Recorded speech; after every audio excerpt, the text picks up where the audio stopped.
on January 6th at the US Capitol, you were there while Yes. this mob, this insurrectionist mob, was trying to interrupt the official counting of votes in the presidential election. Let's go back to that day for a second and just talk about what that was like. So, Stephen, one of the things that just really stood out as I try to suppress this memory is the words from the sergeant at arms. They're headed our way. I had not seen TV. I know they had whisked out Nancy Pelosi, so I figured something was really serious. And they said they had locked the doors, and they said they're headed our way. Find shelter, someplace to protect yourself. And it was, it was surreal. Then they told us, put on the gas mask. And I didn't even know under the seats that we sit on all the time to vote in the Capitol chambers were gas masks. So I'm trying to put on this gas mask, and then you hear this banging at the door, and it's vibrating because the door is locked, and it's a mob. You can hear them screaming and they're banging on the door. And I'm looking around saying, oh my God, am I going to die today? What in the world is happening? At that point,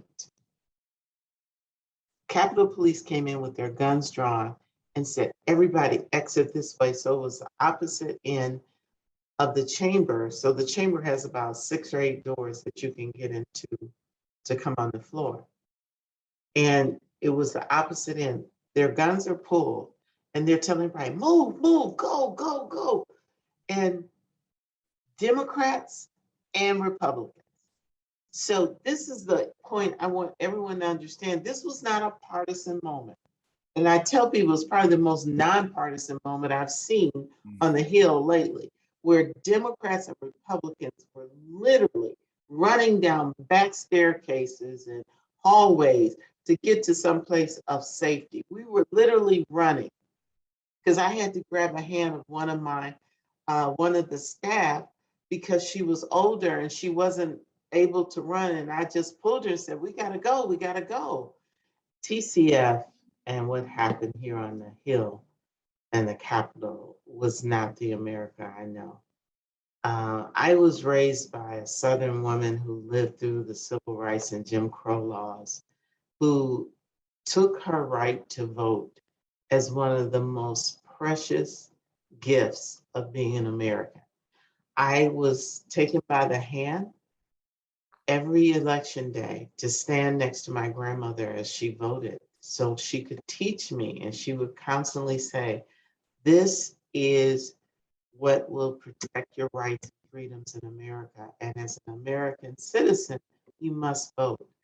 And so we call it the big lie, to see criminal behavior and to see just people who are misinformed to the point where we saw an attack on our democracy. And that's what all of this summed up to be, an attack on our democracy, which is so unacceptable, so disappointing.